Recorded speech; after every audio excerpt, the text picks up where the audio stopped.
Benjamin Netanyahu is getting on a plane to Washington again. This will be his 7th trip to the United States since Trump came back into office. 7th. No other world leader has been to the White House that many times in a year and a half. But here's the part that should stop you. This exact trip was supposed to happen weeks ago, and it got canceled, not postponed for scheduling. Canceled. While the two men who were supposed to be running this war together were, by multiple accounts, not even on speaking terms.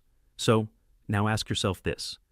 If Israel and America are as close as everyone keeps saying, why did the Prime Minister of Israel need to cancel a trip to see the president because of tension over how a war neither country can seem to end is being fought?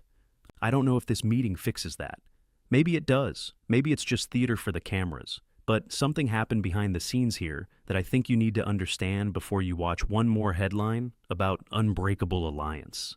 Stick with me for the next 20 minutes because I'm going to walk you through exactly what led to this moment, the funeral this trip is tied to, the fight over F-35 jets, a vice president who went on the biggest podcast in the world and accused Israeli officials of manipulating the American public, and a war with Iran that is now into its 5th month with no real end in sight.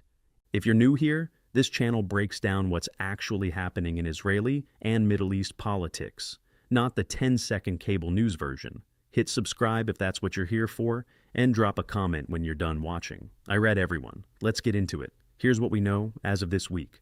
Donald Trump announced that Benjamin Netanyahu will visit the United States again, this time arriving Monday, with a meeting at the White House set for Tuesday. Trump made the announcement publicly, at a White House Correspondents' Dinner on Friday night. The timing is not random. Netanyahu's visit is tied to the funeral of Senator Lindsey Graham of South Carolina, who died suddenly on July 11th at the age of 71, reportedly from an aortic rupture. Graham was one of the most consistently pro-Israel voices in the U.S. Senate for 2 decades. He pushed hard for military action against Iran's nuclear program, and in his final weeks, he was reportedly lobbying for Saudi Arabia to join the Abraham Accords. That funeral, at the National Cathedral in Washington, had already been postponed once, which is part of why this trip kept moving around on the calendar. Now here's the detail that makes this trip different from Netanyahu's 6 previous ones. Just over a week before Trump made this announcement, Netanyahu had actually canceled a planned Washington visit. The official reason given was a scheduling conflict, but multiple outlets, including Axios and I-24 News, reported the real story was tension with the Trump White House itself, specifically over how the Iran war is being run, and over remarks Netanyahu made criticizing a potential U.S. sale of F-35 fighter jets to Turkey. That's the surface. Now, let's go back and build the timeline, because none of this makes sense without it. To understand why one White House meeting matters this much, you have to go back to February. On February 28th, the United States and Israel launched joint airstrikes on Iran. This was framed publicly as a preventive strike to stop Tehran from finishing a nuclear weapon. It was not a limited operation. It became a war, one that, as of the most recent reporting, had reached 12 consecutive nights of American airstrikes just this week, with the U.S. deploying B-1 bombers into the region and targeting facilities including a nuclear site, reportedly codenamed Pickaxe. In the opening moments of that February campaign, Iran's supreme leader, Ayatollah Ali Khamenei, was killed. That is not a small detail. It's one of the most consequential events in the modern history of the Islamic Republic. His successor, his own son, Mojtaba Khamenei, became supreme leader in March. And here's something strange worth sitting with. There has been no confirmed public appearance by the new supreme leader since he took the role in March. 3 of the late Khamenei's other sons appeared at the funeral procession, a 6-day event that moved through Tehran, Qom, and the Shiite holy cities of Najaf and Karbala in Iraq before burial in Mashhad. Mojtaba did not appear. So Iran, in the middle of an active war, is being led by a man the public has essentially never seen speak. Now, back to Washington. For months, there had been an effort, reportedly mediated in part by Pakistan, to reach some kind of diplomatic off-ramp. That effort produced a memorandum of understanding between Washington and Tehran. It didn't hold. Talks collapsed, and as of this week, Trump was telling reporters that Iran is, in his words, not ready to make a deal, but that they will be soon. American strikes resumed and intensified. This is the exact period where the Trump-Netanyahu relationship started showing real strain in public. In mid-June, Netanyahu criticized, in a Fox News interview, the idea of the U.S. selling F-35 fighter jets to Turkey, a NATO ally, but also a country whose president, Recep Tayyip Erdogan, has a famously hostile relationship with Netanyahu personally. According to Axios reporting, Trump was frustrated by those comments. Around the same time, Vice President JD Vance appeared on the Joe Rogan Experience, the largest podcast in the world, and said something that should have been a bigger story than it was. Vance said he knew, in his words, beyond a shadow of a doubt, that people inside the Israeli government were trying to shift American public opinion to keep the war with Iran going indefinitely. He tied this to a Time magazine report that a former Trump campaign manager had been hired on Israel's behalf to run a digital influence campaign aimed at American audiences. Middle East Monitor separately reported that this campaign has reportedly included millions of AI-generated text messages sent to American phones, with senders posing as ordinary people named things like Emma or Sarah, claiming to represent a group called Friends for Peace. Read that again. A sitting U.S. vice president, on the record, said a foreign government's operatives were trying to manipulate American public opinion during an active war his own administration is fighting. That's the backdrop Netanyahu is walking into this week. Let's slow down on what Vance actually said, because the nuance matters and most coverage flattened it. Vance did not say all of Israel's government was doing this. He specifically drew a line. He said he has good relationships with some Israeli officials, and that he doesn't think they're involved. He also said explicitly that it doesn't bother him that Israel tries to influence American policy at all. His quote was something close to, "Of course, a country of 9 million people is going to try to persuade a country of 330 million people." He compared it to what Qatar does, what Russia does. That's normal statecraft to him. What bothered him, in his own words, was different. It was the idea that these operations were affecting actual American political judgment, and specifically judgment about his own diplomatic push to end the war. Vance framed himself, on that podcast, as the reasonable moderate caught between a massive pro-Israel, anti-Israel debate happening inside America itself. He even said he's been called anti-Semitic for making these comments, and pushed back hard on that label. So this isn't really a story about Israel versus America. It's a story about a fracture inside the American right, inside Trump's own coalition, over how much influence a foreign government should have over U.S. war policy, even an allied one. Now overlay the F-35 dispute onto that. Turkey wants F-35s. The U.S. has been considering it. Netanyahu, publicly, on American television, criticized that potential sale. From the Israeli side, that's an entirely defensible position. F-35s in Turkish hands change the regional balance of power, especially given how openly hostile Erdogan has been toward Netanyahu specifically. But from inside the Trump White House, according to Axios, it reportedly looked like a foreign leader publicly second-guessing a major U.S. arms decision on Fox News. That is the kind of thing that irritates a president who prizes loyalty and control over the narrative. Put those two threads together, the Vance comments and the F-35 friction, and you get a real answer to why Netanyahu abruptly canceled a Washington trip just weeks before this one. It wasn't really about scheduling. It was about a relationship that had gotten publicly strained at exactly the moment both leaders needed to look unified on Iran.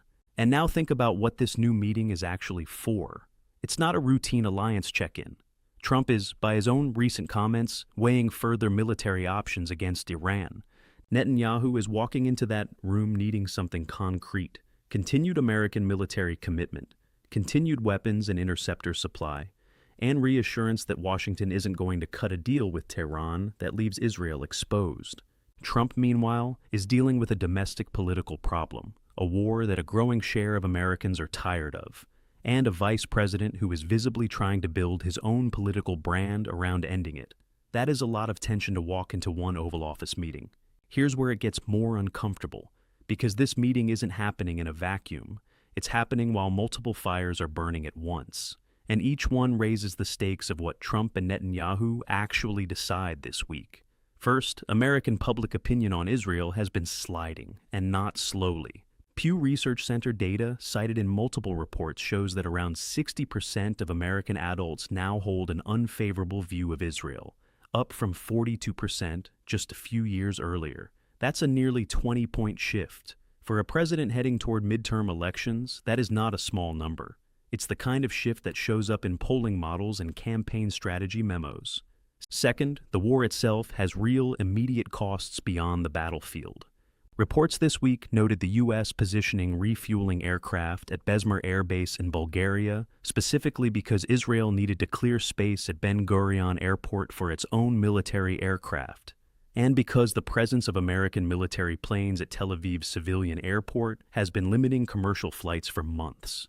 That's not an abstract geopolitical detail. That's tourists, business travelers, and Israeli citizens dealing with a smaller civilian airport because of a war now in its 5th month.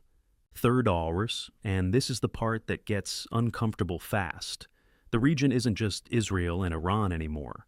Jordan activated air raid sirens after missiles fired from Iran were detected in its airspace, reportedly aimed at a U.S. military facility inside Jordan. Reports referenced a tanker in the Strait of Hormuz struck by an unidentified projectile, and UK maritime authorities investigating the incident. That's the Gulf shipping lanes. A huge share of the world's oil moves through there. Every time this war widens even slightly, global energy markets feel it within hours. Fourth, inside Israel itself, this is happening against a backdrop of real domestic instability.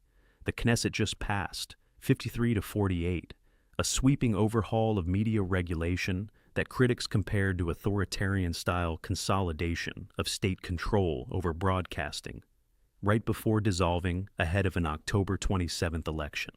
At the same time, settler violence in the West Bank has escalated sharply enough that Netanyahu himself reportedly described it privately, using the phrase metastasizing cancer. And this week, following a deadly clash near Nablus, the IDF raided Palestinian villages, and Netanyahu said forces are prepared to expand operations against what he called terror infrastructure in the West Bank. So, when Netanyahu sits down with Trump this week, he's not just representing Israel's position on Iran.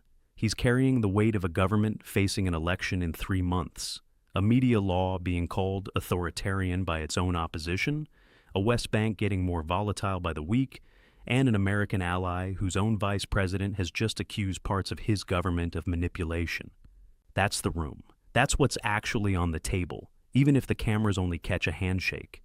Now, I want to be fair here, because it's easy to make this sound like Israel is the sole problem, and that's not accurate either. From Netanyahu's perspective, and from many Israelis' perspective, the core argument is straightforward. Iran spent decades building toward a nuclear weapons capability, while funding armed groups across the region aimed at Israel. From that view, February strikes weren't aggression. They were removing an existential threat that diplomacy had failed to contain for 20 years. Under that lens, Netanyahu pushing back on selling advanced fighter jets to Erdogan's Turkey isn't him meddling in U.S. policy out of ego. It's him doing exactly what any allied leader would do, advocating for his country's security when a decision by his closest ally could directly affect the regional balance of power against him. It's also worth saying plainly, Vance himself, in the same interview where he raised concerns about influence campaigns, went out of his way to say he doesn't think all or even most of the Israeli government is involved, that he has good relationships with many Israeli officials, and that foreign lobbying itself is normal and not inherently sinister. He compared it to what Qatar does, what Russia does, what almost every country with interest in Washington does. So this isn't Vance calling Israel an enemy. It's a much narrower, more specific criticism aimed at particular actors and a particular influence operation, not a blanket condemnation. And on the Israeli side of the ledger, there's a legitimate frustration that doesn't get enough airtime. A democratically elected government feels it's fighting an existential war, and watching a section of its most powerful allies' own political base grow weary of supporting that fight in real time. From that chair, of course, you'd want to shape the narrative. Any government facing that same situation would.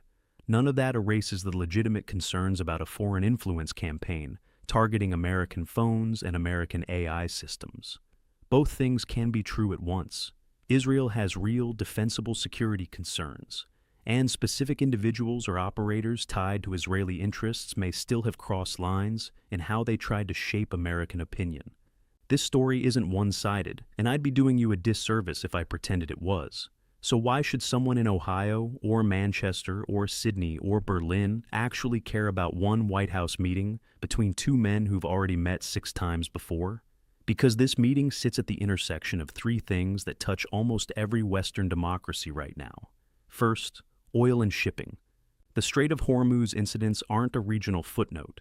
A huge percentage of global oil and gas shipments pass through that corridor.